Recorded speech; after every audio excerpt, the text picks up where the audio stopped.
Đừng làm hại chính mình, ta không thể an tâm nổi nếu nàng làm vậy đâu. Alice tỏ ra lưỡng lự, nhưng khi nghĩ đến chuyện sau này muốn có con thì rồi cuối cùng hai vợ chồng cũng phải tiếp xúc với nhau. Cô nhìn người đàn ông cao lớn trước mặt mà thầm nhủ, sẽ không sao đâu. Thấy Alice không nói gì, Kirsten bước tới trực tiếp hành động. Anh giúp cô tháo dây nịt của áo corset và cởi bỏ bộ váy ngoài ướt sũng, điều đó khiến cho Alice vô cùng ngại ngùng. Cả người cô càng đỏ bừng hơn khi Kirsten nhìn cô một cách say đắm. Trái tim Alice đập rộn ràng trước người đàn ông này. Kirsten nhanh chóng trùm khăn tắm lên người cô. Alice thấy rõ biểu cảm của anh. Kirsten bặm môi và nổi gân mặt, dường như anh đang tức giận chuyện gì đó. Mặt anh thoáng đỏ ửng và đánh ánh nhìn sang chỗ khác. Trong bồn tắm, Alice vừa ngâm mình vừa nghĩ về chuyện vừa xảy ra. Mình chắc rằng đã có sức mạnh nào đó đã đẩy mình, cảm giác này giống hệt như lúc ấy vậy. Có chuyện gì đó đang xảy ra với cơ thể mình, em đã làm gì chị vậy, Andre? Công chúa, tiếng gọi của Kirsten khiến cô hoàn hồn.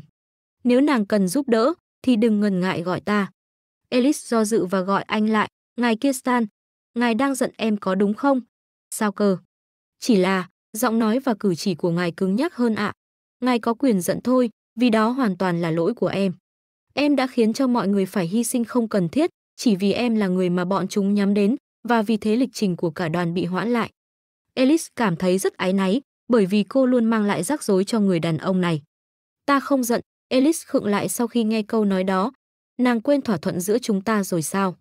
Nàng sẽ lo việc sinh người kế vị cho ta, còn ta sẽ lo cho sự an nguy của nàng, sự đảm bảo từ hai phía là nội dung cốt lõi của hợp đồng. Tai nạn này hoàn toàn là do lỗi của ta, nếu nàng tức giận thì cứ trút lên ta thưa công chúa. Anh nắm chặt tay mình tự trách, ta không nên phó mặc nàng cho người khác mới phải. Kirsten cảm thấy bản thân thật ngu ngốc khi cứ thế lao lên tiền tuyến mà chẳng hề suy nghĩ như vậy. Sự thôi thúc của anh không bắt nguồn từ thái độ thù địch của CH, mà bởi anh không muốn hắn sỉ nhục nàng ấy thêm một câu nào nữa. Thế nhưng, khi nhìn chiếc xe ngựa rơi từ trên vách đá xuống, Kirsten đã có suy nghĩ rằng có khi đây lại là chuyện tốt khi cô được chết theo cách đó. Trong lòng anh tồn tại sự mâu thuẫn như vậy, Kirsten khó nhọc mở lời, chuyện này xảy ra là bởi ta đã quên mất bên nào quan trọng hơn. Ta sẽ cẩn thận để sau này nàng không phải lo lắng như thế nữa. Alice vội rời khỏi bồn tắm trực tiếp hỏi, vậy có nghĩa? Ý của ngài là em quan trọng đối với ngài ư? Kirsten lại bặm chặt quai hàm và nổi gân mặt. Anh thẳng thắn đáp, trong tất cả những người được bảo hộ bởi ta thưa công chúa, nàng là người quý giá và quan trọng nhất. Kể cả lúc này, và đặc biệt là trong suốt thời hạn 6 tháng hợp đồng. Alice bám lấy áo anh dịu dàng nói, vậy thì đừng từ bỏ.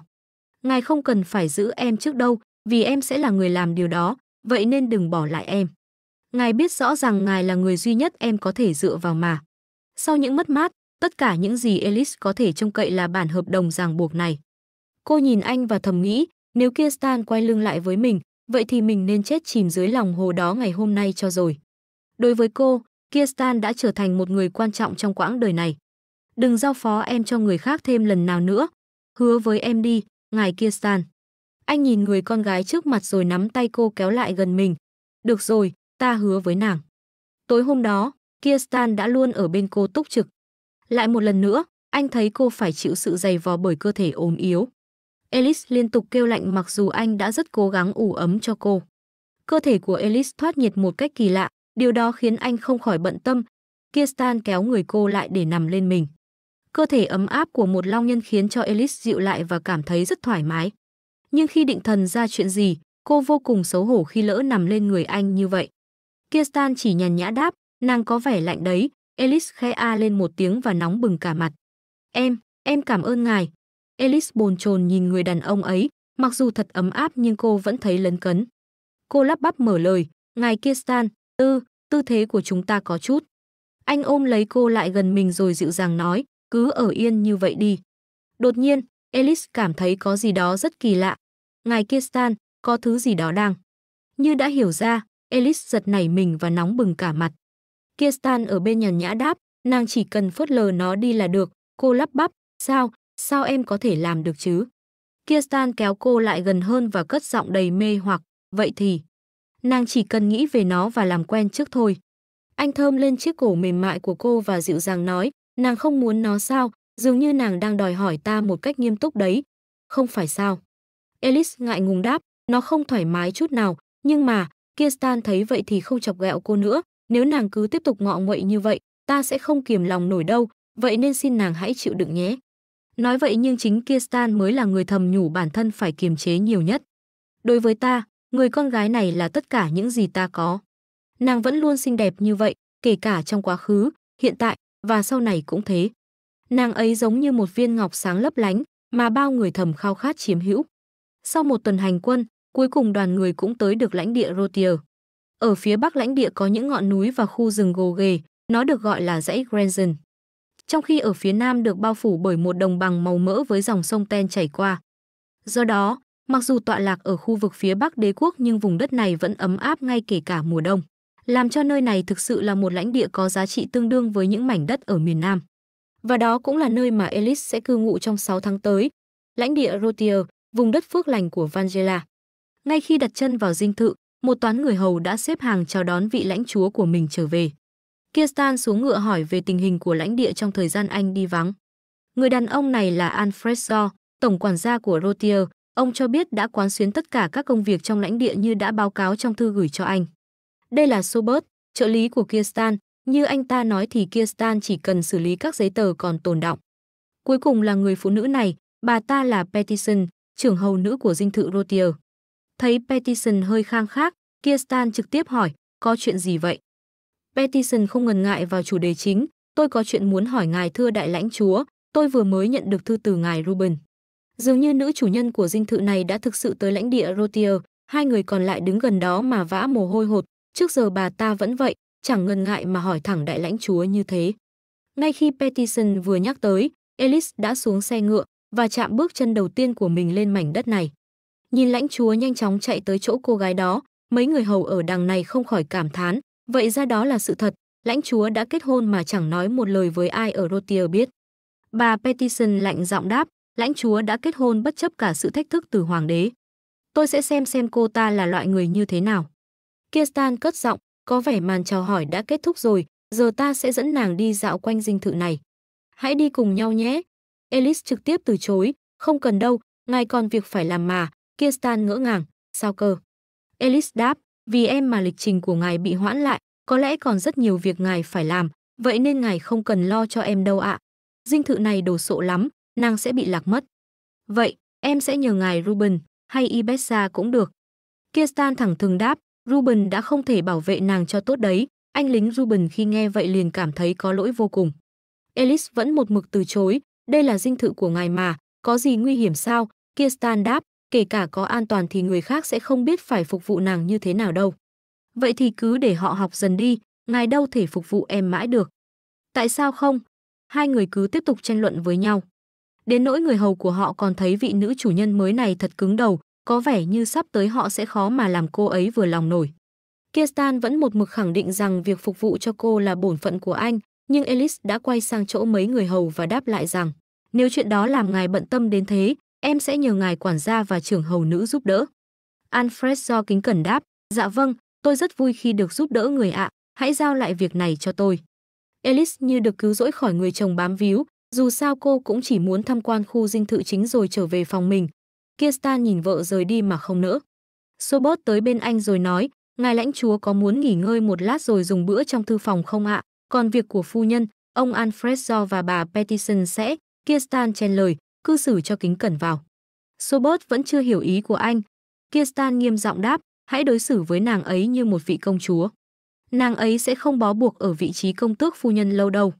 Sau khi đi thăm thú một hồi lâu, Ellis được vị quản gia dẫn lên một tòa tháp có nhiều bậc thang dốc. Nơi này Kirsten thường hay lui tới để đọc sách. Ellis vô thức nhìn ra bên ngoài cửa sổ. Giờ cô đã hiểu vì sao lãnh địa này được gọi là vùng đất được ban phước lành, đó là một nơi an toàn tuyệt đối, không có bất cứ giá treo cổ hay sự khắc nghiệt nào của phương Bắc cả. Nhưng không có nghĩa rằng cô sẽ buông lỏng cảnh giác.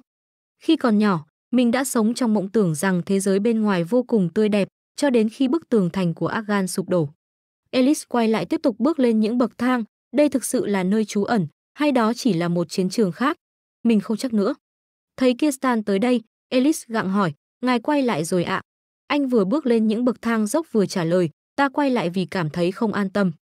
Kirsten bế bổng cô lên rồi nói tiếp, đi thăm hết nơi này cần 1 tiếng đồng hồ nữa đấy, lần này thôi, xin hãy yên lặng và đừng cản ta. Như nàng nói, hôm nay sẽ là một ngày bận rộn đấy, Nhưng nếu sức khỏe của công chúa xấu đi, ta sẽ không thể tập trung nổi vì lo lắng cho nàng mất. Alice dựa vào lòng anh rồi dịu dàng đáp lại, lần này em sẽ không cản ngài đâu ạ. Nhưng ngài nói đi hết chỗ này cần 1 tiếng đồng hồ. Nếu leo lên nhiều bậc thang như vậy sẽ làm khó cho ngài đấy ạ. Kirsten mỉm cười đáp, ta chưa bao giờ leo cầu thang suốt 1 tiếng đồng hồ cả. Nhưng sẽ không sao đâu nếu thử một lần. Sau chuyến tham quan đó, Kirsten đã trở về thư phòng để xử lý các công việc còn tồn đọng. Khi đang ngồi thảnh thơi thì bà Peterson lui tới. Cánh cửa phòng mở ra. Alice không khỏi ngạc nhiên khi bà ta đưa cả một dàn hầu nữ tới để phục vụ cô. Ta không cần nhiều người như vậy đâu, chỉ cần 1 người nữa và Ibessa là đủ rồi. Peterson suy nghĩ một lúc rồi đáp, 2 hầu nữ là không đủ đâu ạ. Rồi bà ta kính cẩn nói, phu nhân đã không có người đồng hành rồi. Người đã trải qua một chặng đường dài để tới Rotier, trên hết, sau khi nhận được bức thư đó, người phụ nữ già nua này đã không thể ở bên để giúp người. Phu nhân không phải là người bình thường, nhưng lại phải chịu đựng những khó khăn như vậy trong suốt chuyến hành trình dài. Vậy nên tôi đã mời ngự y của lãnh địa Rotier tới để xem tình trạng sức khỏe của người. Vị ngự y từ Hoàng cung Vangela có thể sẽ mất một khoảng thời gian để giải quyết công việc của bà ấy trước khi tới đây, vậy nên tôi nghĩ người cần được chăm sóc ngay lúc này ạ thưa phu nhân. Alice tỏ ra lo lắng, bởi có lẽ vị ngự y của Rotier không hề biết là cô không mang thai. Ngài lãnh chúa cũng không hề muốn để một người nào nữa biết về bí mật này, vậy nên Alice suy đoán. Đây là sự tự tiện của bà trưởng hầu nữ.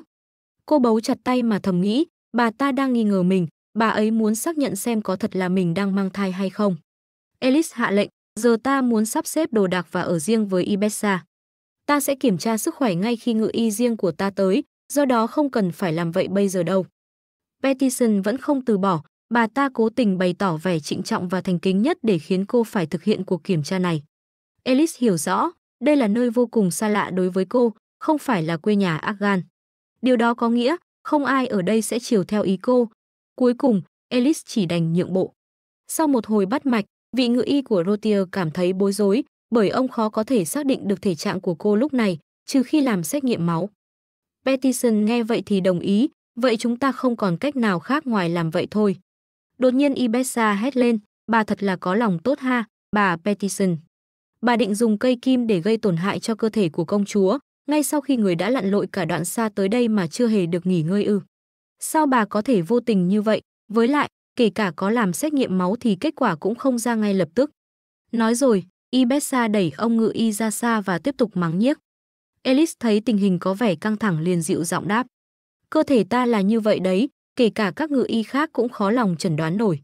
Ta đã nói với bà là không cần gấp gáp kiểm tra sức khỏe cho ta đâu. Phải chăng đó là cách Rotier phục vụ cho chủ nhân của mình? Peterson và vị ngự y nghe vậy liền cúi đầu xin lỗi. Alice chỉ nhàn nhạt đáp, tốt hơn hết bà nên để lại cho ta một hầu nữ thôi, ta không muốn nhiều hơn 3 người, điều đó chỉ càng khiến cho ta cảm thấy bất tiện và mệt mỏi hơn. Trừ khi ta làm hoen ố thanh danh của Rotier bằng cách sử dụng ít người hầu hơn. Ta hy vọng sẽ không phải lặp lại điều này lần thứ 2 đâu, bà hiểu rồi chứ. Peterson chỉ biết câm nín và cúi đầu nhận lệnh. Khi tất cả ra khỏi phòng, cô hầu nữ Ibessa lại tiếp tục cằn nhằn về đám người đó. Alice biết mọi người ở trong dinh thự này đều đang để ý tới cô. Và rõ ràng rằng, chẳng ai ở phe cô cả, đặc biệt là bà Peterson. Cô vân vê bàn tay và thầm nghĩ, ngay khi bà ta biết mình không mang thai, bà ta có thể sẽ tiết lộ chuyện này với hoàng đế, mình phải có những đồng minh để bảo vệ bản thân. Khi nhắc tới 2 chữ đồng minh, Alice bất giác liếc nhìn về phía cô hầu nữ. Ibessa, khi xe ngựa rơi xuống vách đá, ta cứu mạng cô nhớ chứ? Cô hầu nữ kêu lên, tất nhiên là tôi nhớ rồi ạ, làm sao tôi có thể quên được chuyện đó, nếu không nhờ có người, tôi không biết chỉ có cánh tay tôi bị thương hay còn điều gì tồi tệ hơn thế. Alice trầm giọng đáp, vậy thì, ngươi có thể thay đổi chủ nhân để trả lại ân huệ này không? Cô hầu khó hiểu, sao ạ? Alice đáp, cô là hầu nữ của ta, nhưng cũng là người của đại công tước, ta không có ý định phản bội lại ngài ấy, chỉ cần cô bảo vệ ta an toàn trong dinh thự này là được. Alice bấu chặt lấy tấm chăn, cô không thể lừa gạt Ibessa bởi cô ấy đã luôn ở bên cạnh cô và là người duy nhất mà cô có thể tin tưởng ngay lúc này.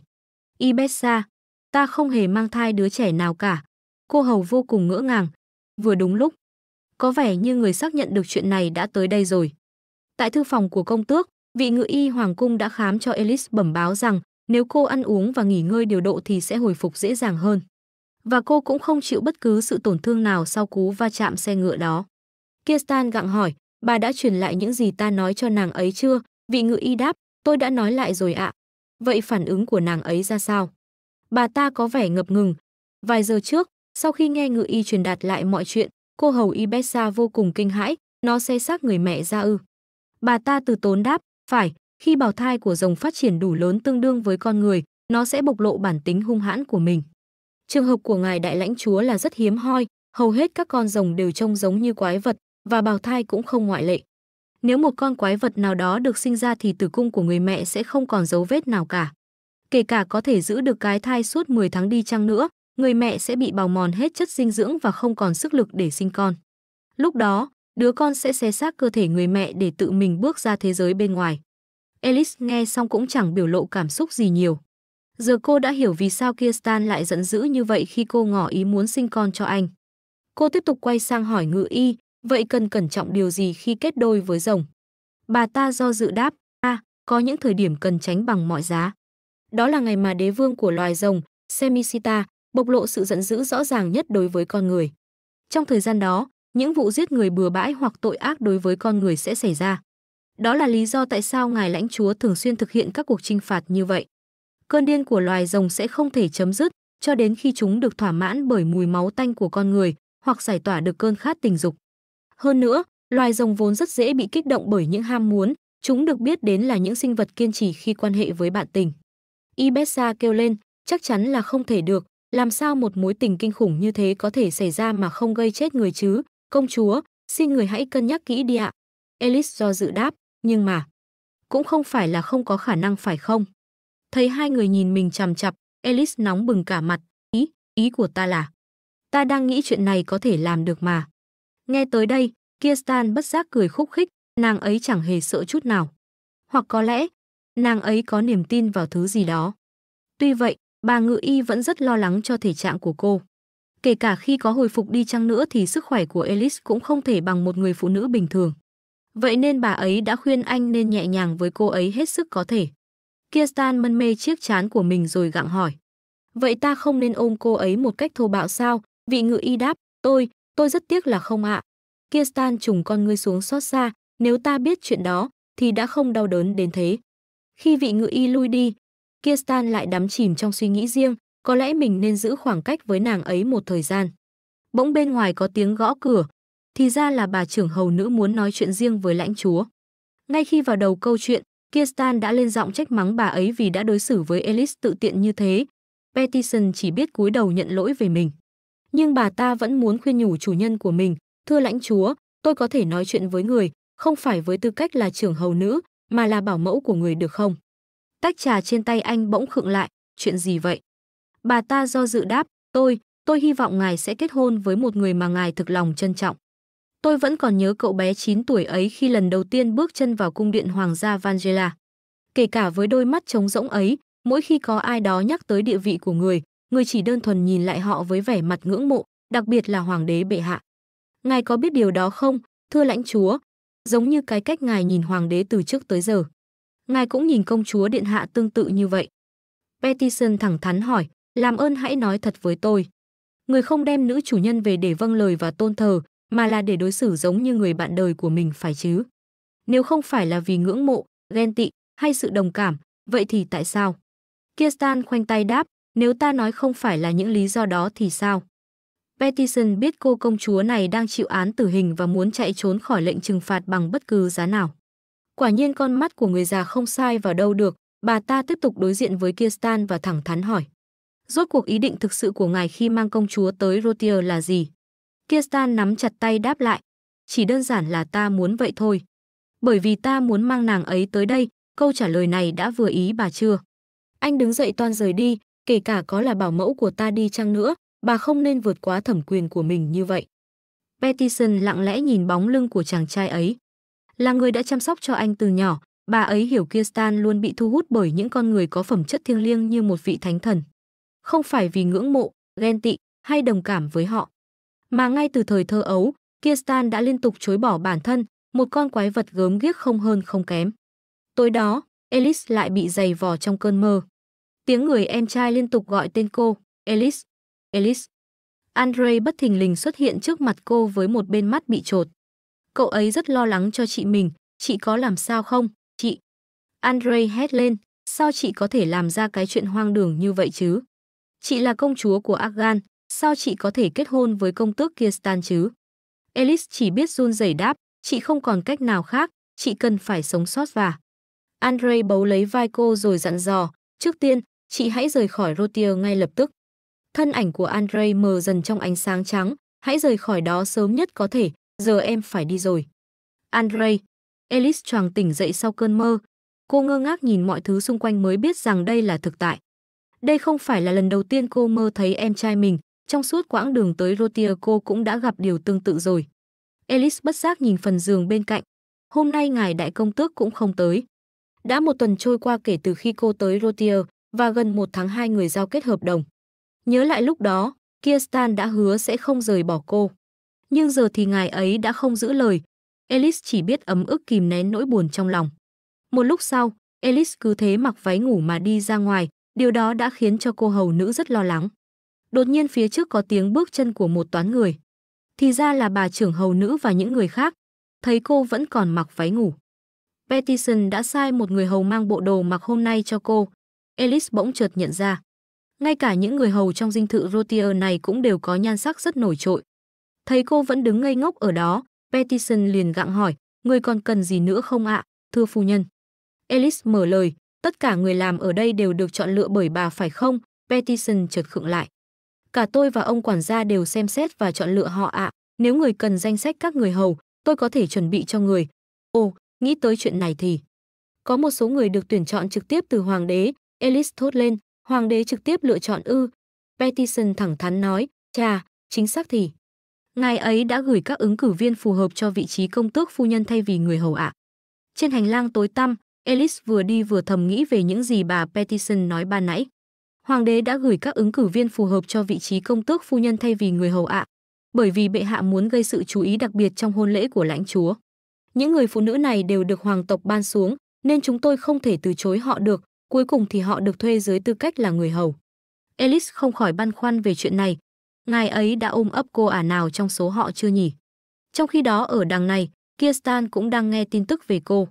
Ibessa nói rằng công chúa có vẻ khỏe mạnh nên đã để cho cô tự đi lại tới thư phòng. Kirstan tiếp tục gặng hỏi, vậy công chúa có thấy không thoải mái ở đâu không? À, dạ, cô hầu có vẻ dầu dĩ. Có lẽ công chúa ngủ không được ngon giấc ạ, người rất hay gặp ác mộng vào ban đêm. Anh vê cằm rồi lẩm bẩm, vậy thì lạ thật, nàng ấy chưa bao giờ bị như thế khi trên đường tới Rotier. Cô hầu nữ đắn đo, có lẽ là bởi vì. Tôi nghĩ công chúa cảm thấy bất an khi phải ngủ một mình ạ. Kirstan trở nên sững sờ. Trong suốt chặng đường dài, ngài lãnh chúa đã luôn ở bên công chúa. Mới chỉ có một tuần trôi qua kể từ khi chúng ta tới Rotier thôi ạ. Công chúa cần thời gian để làm quen với nơi này. Có lẽ người cần hơi ấm từ chồng mình đấy ạ. Kirstan hỏi lại, ngươi nghĩ như vậy sao? Ibessa hào hứng đáp, nếu ngài để ý kỹ thì sẽ nhận ra thôi ạ. Cô tiếp tục gợi ý, sao ngài không xuống thư phòng và trực tiếp thấy điều đó? Công chúa đã đi tìm ngài đấy ạ, nhưng vì ngài đã tới nơi khác nên chắc hẳn người đã rất buồn bực. Kirstan liền vội đi tìm cô, được rồi, vậy ta sẽ tới chỗ nàng ấy. Ibessa chỉ tay về hướng khác, dạ vâng, vậy ngài hãy dùng cửa này đi ạ. Cửa ư, cửa nào cơ? Cô hầu quay sang, là cửa đằng bên phải ạ. Nó nối trực tiếp từ phòng ngủ của công chúa tới thư phòng của lãnh chúa ạ, người đã đi xuống bằng cầu thang đó. Kirstan bỗng nhiên nổi gân mặt, những bậc thang đó rất nguy hiểm. Anh lạnh giọng hỏi, công chúa đã đi xuống đó một mình sao? Ibessa nghe vậy thì vừa sợ ngài lãnh chúa, vừa lo lắng cho công chúa của mình. Tại chuồng ngựa, Alice đang ở bên anh lính Ruben, nếu không có ngài ấy, không biết cô còn bị kẹt ở cái cầu thang đó tới lúc nào nữa, bởi lối đi thẳng tới thư phòng của lãnh chúa đã bị chặn. Nhưng Ruben không ngờ rằng công chúa lại có thể đập cửa rành rành ra như thế. Anh lính chỉ mong cô không tự gây hại cho bản thân, bởi nếu có một vết xước nào trên người cô, ngài lãnh chúa sẽ rất là lo lắng. Alice buồn bã đáp, lo lắng ư, ngài ấy đã khá lạnh lùng với ta đấy.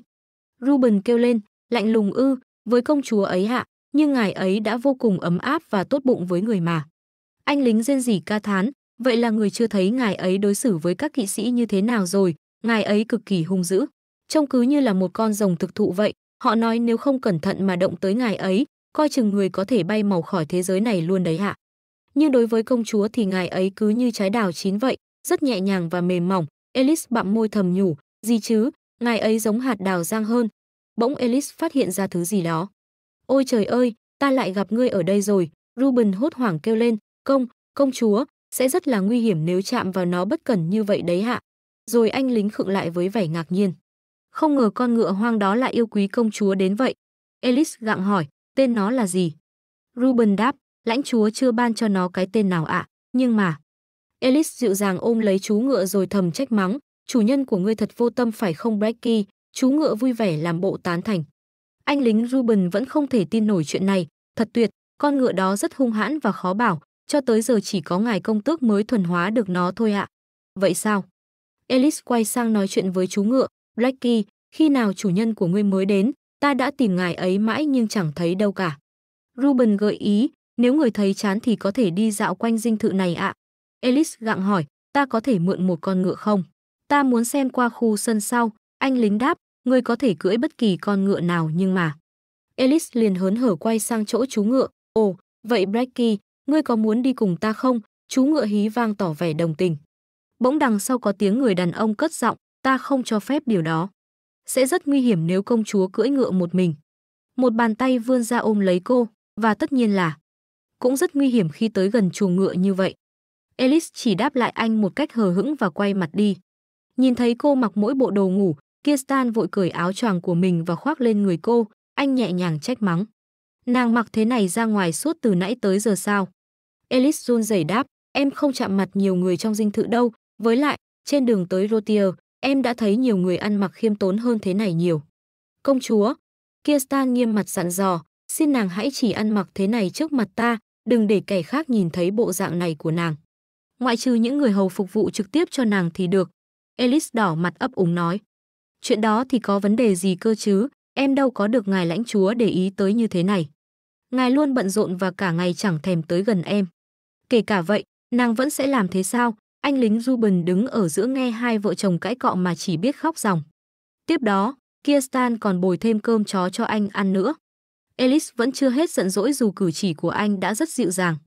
Kirsten liền ôm lấy cô và bế thõng trên tay, anh liếc sang chỗ anh lính căn dặn, Ruben, lát nữa ngươi phải tới phòng làm việc của ta đó, anh lính chỉ biết rên rỉ vâng lời.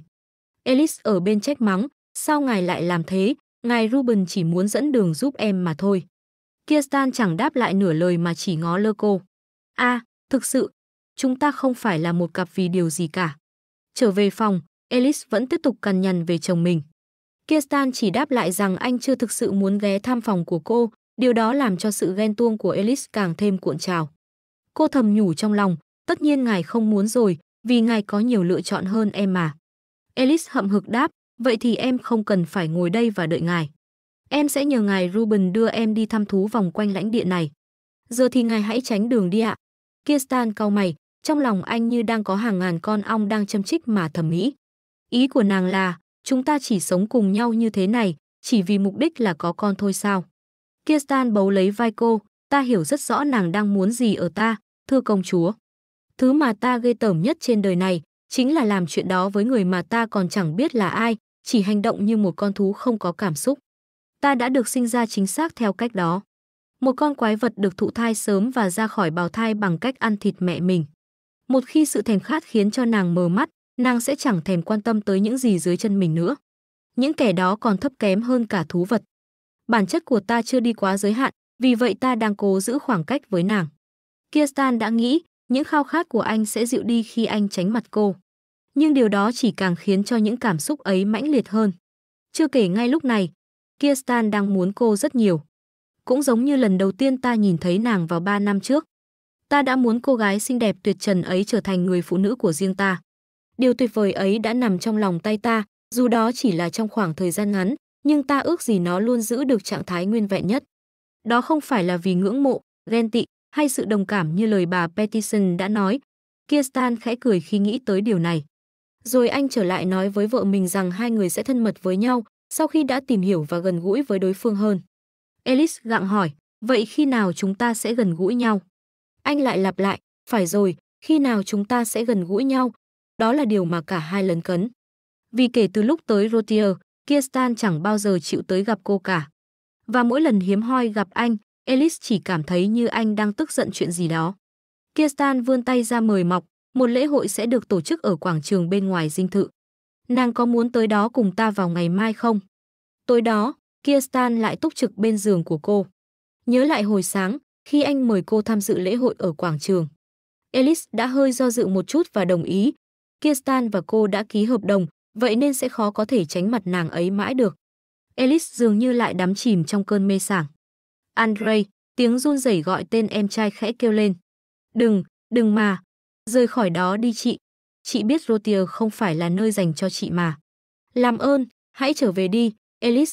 Sau câu nói đó, đột nhiên cả cơ thể của Alice sáng bừng. Kirsten ngây ngốc trước một màn kỳ lạ này. Cái quái gì đây?